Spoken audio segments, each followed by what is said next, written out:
Hello guys, welcome back pour notre rendez-vous mensuel dans cette série d'épisodes où je vous partage mon aventure australienne et vous raconte mon PVT sans filtre avec authenticité, les hauts, les bas, les joies, les peines. En bref, ce qu'on voit pas, tout ce qu'il y a derrière les réseaux sociaux, derrière les belles photos, les belles stories, etc. etc. Parce que c'est un petit peu ce qu'on aime sur ce podcast, sur Partir, c'est de montrer comment ça se passe vraiment d'aller habiter dans un pays étranger. Et nous voici donc fin août, ça fait déjà 2 mois que je suis arrivée en Australie et que l'aventure a commencé. Et on s'était quitté fin juillet alors que j'arrivais à Rockhampton pour commencer le taf, mon premier taf australien. J'arrive du coup dans cette ville, heureuse de pouvoir commencer à solder mes 88 jours pour renouveler mon visa. Je commence du coup mon premier jour de taf en housekeeping, donc femme de ménage dans un hôtel. Et là, grosse désillusion. Vraiment, je me dis, mais qu'est-ce que je fais là? Pourquoi je m'inflige ça? Il est 9h du mat, je suis en train de récurer des chiottes, de brosser des douches, faut tout laver, faut aller vite, etc. Et direct, je me dis, mais en fait, si je fais ça trop longtemps, vraiment, je vais devenir zinzin, clairement. Donc, je redescends de quelques étages, ça me met un petit coup. Je fais une première journée de taf, deuxième journée, troisième journée.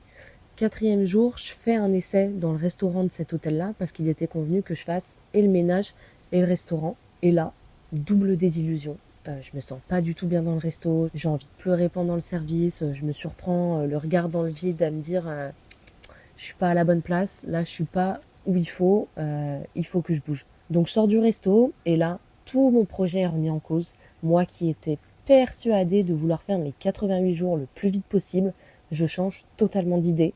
En fait, j'ai une sorte de déclic et je me dis que je suis pas en Australie pour m'infliger ça. Je sais pas trop pourquoi je suis en Australie, mais je sais que c'est pas pour ça. Et je réalise que j'ai peut-être envie d'aventure finalement. J'ai peut-être envie de voyage, de bouger, de découvrir des trucs plutôt que de bosser. Je réalise que 1 an en Australie, ça peut potentiellement me suffire. Donc, si je fais mes 88 jours, c'est cool. Et si je les fais pas, bah, c'est cool aussi. Voilà, basta. Donc vraiment, le projet prend un virage à 180 degrés. Le lendemain de cette réflexion, je quitte le taf et je commence un petit peu à checker les road trips, les vannes, etc. Vraiment, je passe du tout au tout. Et à partir de ce jour-là, bah, je me sens vraiment beaucoup plus détendue. Et dans les jours qui suivent, je me laisse un petit peu porter. Je pose quand même quelques CV ici et là. Parce que je me dis, bon, quitte à être ici, sachant que j'ai encore 1 semaine et demie de logement réservé, en attendant de modeler mon projet, autant faire quelques sous et bosser un petit peu. Et je garde malgré tout dans un petit coin de ma tête cette envie de bosser, mais les 88 jours n'accaparent plus mon esprit en permanence. Et je décide de prendre un day off, un jour où je ne fais rien. Pas de podcast, pas de poser les CV, pas de recherche de taf ni quoi que ce soit. Je vais à la plage, juste balade le long de la plage, petit resto, etc. Et là, ce jour-là, j'ai l'impression de respirer vraiment, ça m'aère la tête. Et ce que je remarque, c'est que j'ai vraiment du mal à lâcher prise et ne rien faire. Je suis constamment à vouloir faire quelque chose, construire des trucs, c'est quoi le prochain projet, etc. Pour vous donner un aperçu, début août, donc je bossais. Je bosse aussi sur le podcast et ça me prend beaucoup d'heures de mon temps. J'ai checké pour faire un bilan de compétences. Je checkais aussi pour pouvoir commencer une licence à distance en septembre pour pouvoir me réorienter ensuite quand j'allais pouvoir revenir en France. Enfin bref, vraiment dans l'abus, toujours dans le what's next. Et j'en oublie un petit peu d'être juste là, en fait, dans le moment présent. Et je trouve ça dur de ne rien faire et juste être là, en fait, et ne pas faire de plan ni quoi que ce soit. Et je sais pas si ça vous l'a déjà fait, pendant votre semaine de travail, vous avez un jour de repos, vous faites rien, vous vous levez un petit peu tard, vous regardez la télé, un petit peu de réseaux sociaux, quoi que ce soit, vous êtes juste chez vous et vous ressentez un petit peu une culpabilité de ne rien faire. Et dans ces moments-là, on se dit bah faudrait quand même que je sorte, au moins prendre l'air, ou ah bah tiens, faut que je fasse mon ménage. Mais vraiment ce truc de avoir du mal à ne rien faire.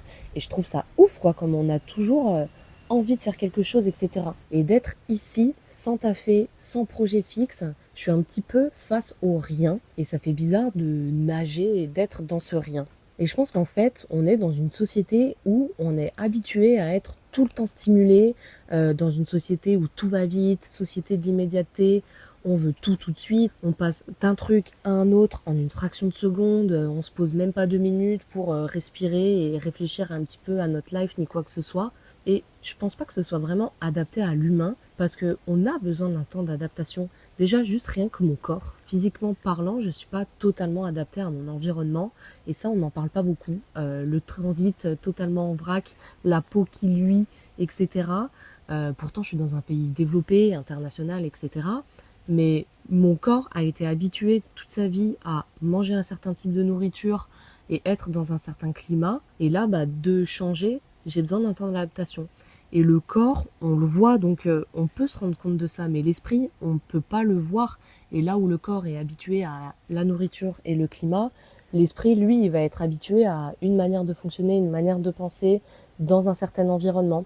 Et dès qu'on change tout ça, ça fait sens de dire qu'on a besoin de temps d'adaptation, mais c'est pas si facile à vivre et expériencer, parce que vraiment, j'ai ce truc en tout cas de vouloir tout de suite passer à autre chose, et on enchaîne, on enchaîne, on enchaîne. Et je pense que c'est pour ça que j'ai du mal à lâcher prise, c'est parce que ici, je suis encore dans ma mentalité et mon fonctionnement que j'avais en France. Donc bref, début août, un petit peu bizarre, mais un ralentissement progressif du rythme de vie. Parce que finalement, le fait d'abandonner l'idée de faire mes 88 jours, cumulé au fait de me laisser un peu porter, ce jour à la plage, tout ça, ça m'aide vraiment à ralentir la cadence et je sens que je commence à me poser, faire une chose à la fois, souffler et m'enlever cette petite pression de faire quelque chose. Ce qui m'a aussi aidé, c'est d'écouter l'épisode du podcast tourné avec Narmine, qui est sorti juste avant celui-ci. Narmine, elle a habité dans plusieurs pays depuis qu'elle est née, et elle dit qu'il lui a fallu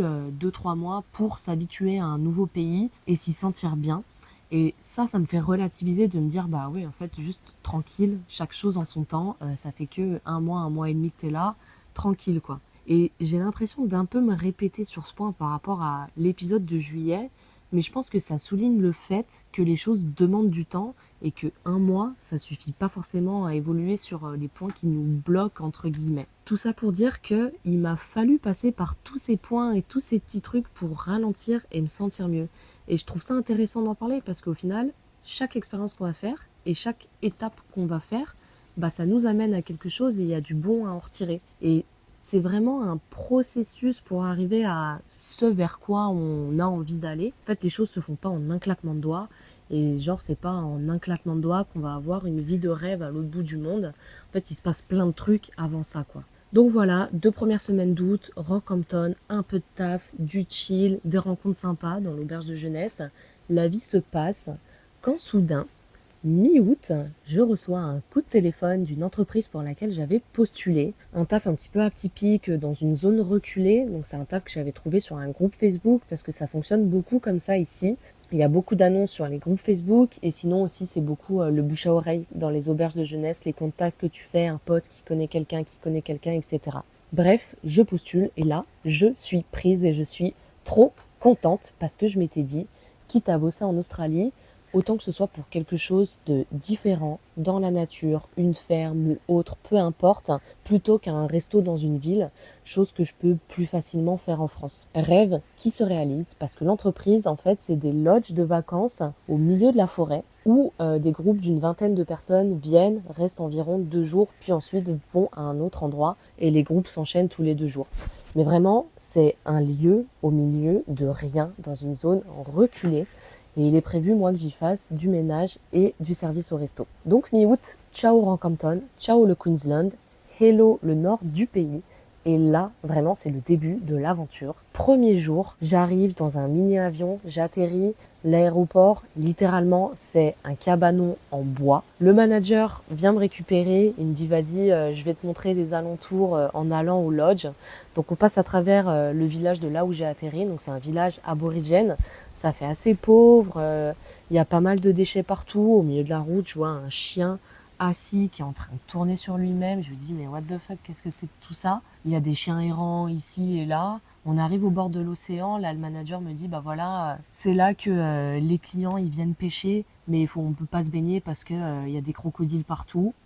Ok, tout est normal. On continue. La route, c'est même pas une route, c'est un chemin de terre super large, un peu de terre rouge-marron.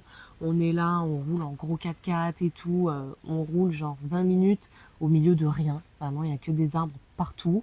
Tout ça pour arriver au lodge. Je rencontre mes collègues. Il y a 3 internationaux, donc je suis avec une américaine, un Italien et une Française. Le reste, c'est que des Australiens. Et direct, il y en a un qui arrive, les mains dans le dos, qui me dit vas-y, tends la main si t'as pas peur et tout. Et moi, j'ose pas trop parce que je sais pas ce qui va me sortir. Là, le mec me sort un serpent.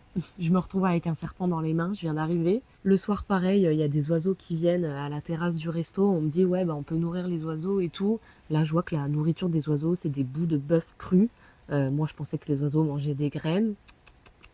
Ici, les oiseaux sont carnivores, donc voilà, vraiment, premier jour, on parle de crocodiles, serpents, oiseaux carnivores. Bref, ça me donne le ton du séjour. Mais je suis vraiment contente d'être là parce que c'est exactement ce que j'espérais avoir comme taf en venant ici. Un boulot avec des Australiens, dans la nature australienne, un truc reculé, atypique. Bah là, j'y suis. Mon taf, globalement, c'est les matins, je sers les petits déjeuners. Ensuite, je vais faire du ménage dans les lodges. Et le soir, je vais servir les dîners. Et tous les soirs, j'ai une bête de vue sur le coucher de soleil, avec les oiseaux trop beaux. Bon, les oiseaux carnivores, mais ils sont trop beaux, avec des plumes bleues, etc. Les clients, ils sont hyper chill. En plus de ça, je suis nourrie, logée. Donc tout ce que je gagne, c'est vraiment dans ma poche, c'est des économies, parce que j'ai littéralement zéro dépense, quoi. Autour de moi, c'est que des arbres. Il n'y a pas de magasin, pas de maison, pas de bar, il n'y a rien du tout, quoi. Et pour vous donner une idée, je suis payée 32 $ de l'heure et je travaille plus ou moins 50 heures par semaine, ce qui fait qu'en un mois, je vais gagner plus ou moins 6 000 $. Donc en 3 mois et demi, on va dire plus ou moins 18 000 $. Franchement, pas dégueu, ça fait plutôt plaisir. Donc depuis mi-août, je me fais à ce nouvel environnement et tous les jours, vraiment, je suis heureuse de me lever, de taffer, je me sens chanceuse d'être ici, je me dis c'est un truc de ouf, quoi. Les décors sont fous, je vois plein d'animaux. Pendant mes jours de repos, je vais sur une rivière méga stylée pour pouvoir pêcher, pour voir des crocodiles. J'ai vu des buffles sauvages qui sont grave gros et tout, qui font pas rigoler. Je vois des ciels étoilés, mais avec un nombre d'étoiles comme j'ai jamais vu. Enfin, c'est vraiment trop bien, trop incroyable. Bon, après, par rapport au taf, ressenti général, je m'ennuie. Pendant le taf, je m'ennuie. C'est faire du ménage, c'est pas le taf le plus excitant du monde. Mais même au resto, même si j'aime bien faire ça, bah, c'est un peu long. On est limite trop staffé. Mais je suis contente quand même parce que c'est une des raisons pour lesquelles j'étais venue bosser en Australie. C'est que j'avais entendu que c'était un rythme de travail assez tranquille ici. Et en France, c'est tout le contraire. Faut être le plus productif, faut être le plus efficace, le plus rapide, multitasking de malade. T'es là, tu fais le taf de 3 personnes, t'enchaînes, etc. Et bref, je voulais vraiment voir une autre manière de travailler. Chose faite ici, vraiment, on n'est pas pressé, on n'est pas brusqué, il y a le temps pour faire ce qu'on a à faire, on est limite 2 personnes pour faire le travail d'une personne. Donc c'est tranquille de ouf, hein.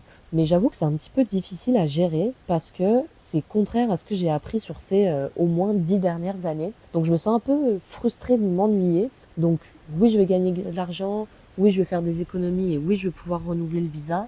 Mais je me focus vraiment sur ces points-là parce que travailler comme ça m'intéresse pas trop. Mais encore une fois, je le dis, je le répète, j'ai la chance d'être là. C'est vraiment ce que j'étais venue chercher et on va dire que le cadre compense l'ennui du travail et ça me force à être dans le moment présent, apprécier ce que j'ai pour le coup, juste être là et apprécier. Et ce cadre-là me fait prendre du recul et me fait réaliser comme ma vie, en l'espace de 6 mois, a totalement changé. Vraiment, c'est un truc de ouf.